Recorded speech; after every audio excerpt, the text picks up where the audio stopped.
Hello, Math 2 students. I hope you're ready to do this interesting problem. What makes this problem interesting is that it is a binomial, but it's not the difference of two squares. At least it doesn't look like it right now, because 32 is not a perfect square, and neither is 162. So I'm going to start this problem by trying to find the greatest common factor. And 162 is a pretty large number. I'm not sure of all the factors off the top of my head, but it is an even number. And 32 is also an even number. So I'm going to start by seeing what happens if 2 goes into both numbers. So 2 can go into 32 16 times, and 2 can go into 162 81 times. So it looks like I could have a greatest common factor of 2. Now, 81 and 16, I could break it down into its prime factorizations, but there's not going to be a bigger number that goes in. So my greatest common factor is going to have a 2. Also, there are 3 x's here and 1 x there. So my greatest common factor is going to have 1x. So it's going to look like this. And I can find my remaining polynomial by dividing each of these by 2x. That'll give me 16x squared, and that'll give me 81. And now my problem is not so interesting, because now it is a difference of 2 squares. 81 is a perfect square. 16 is a perfect square. It's a binomial. There's a minus sign in between. So I know that this is going to turn into a sum and difference pattern.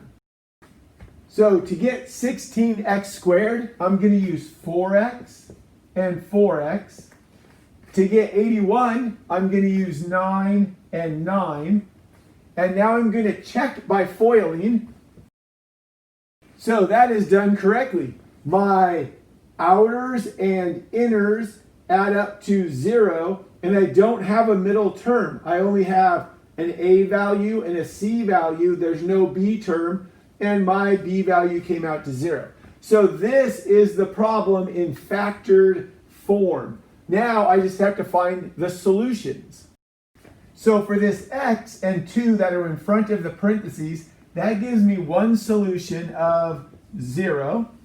Now that I found the number that will make this 0, 2 times 0 is 0, I need to go to my binomial and find the number that will make this 0. But because there's a coefficient of 4, I'm going to have to solve this equation. 4x plus 9 equals 0. So the number that will make this binomial have a value of 0 is negative 9 over 4. Now I need to do the same thing here. So I know that this equation, when it is solved, has 3 solutions. X equals 0, x equals negative 9 over 4, x equals positive 9 over 4. Now we're going to solve this interesting problem where we have a trinomial. In this case, again, we're going to need to find the greatest common factor, and this time I'm going to use the method of prime factorization to find out what the greatest common factor is. So 8 is 2 times 4, and 4 is 2 times 2. 12 is 2 times 6, and 6 is 2 times 3. 56 is 2 times 28, which is 2 times 14, which is 2 times 7. And so when I look at the prime factorizations, here they have 2 2's, this has 2 2's, and this has 2 2's. So they all at least have 2 2's, and 2 times 2 is 4. So 4 is going to be a part of my greatest common factor. Now when I look at the exponents, I have an unwritten 1, I have a 2, and I have a 3. So they all have at least one x. So my greatest common factor is going to be 4x. Now to find my remaining trinomial, I can divide each of these by my greatest common factor, which is 4x.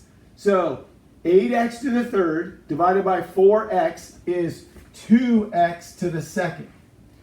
12x to the second divided by 4x is 3x. And negative 56x divided by 4 is negative 14. Another interesting thing to look at is there was a 2 here, and there's the 2. There was a 3 left over here, and there's a 3. And there was a 2 times 7 left over here, and there it is, it's 14. So now I have to find the binomial factors. And 2 is a prime number. So without a doubt, this is going to be a 2x and an x. 14 could be 1 times 14 or 2 times 7. I know my c value is negative. So my signs are going to be different.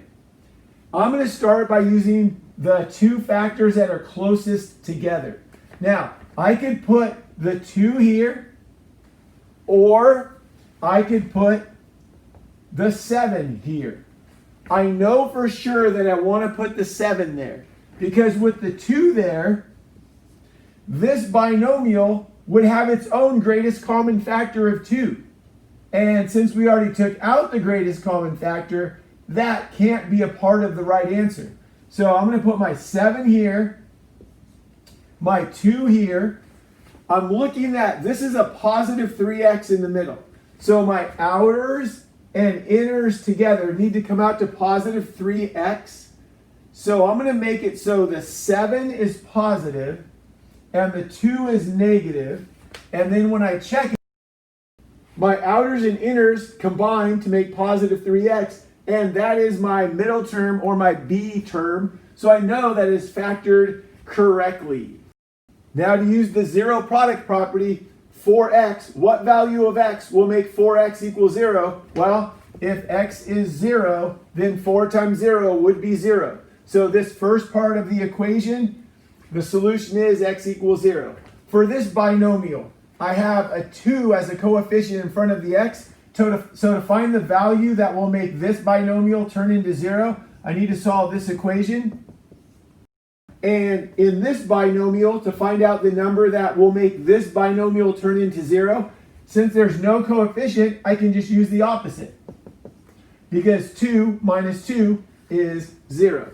So when we solve this trinomial, we're going to have 3 solutions: x equals 0, x equals negative 7 over 2, and x equals 2.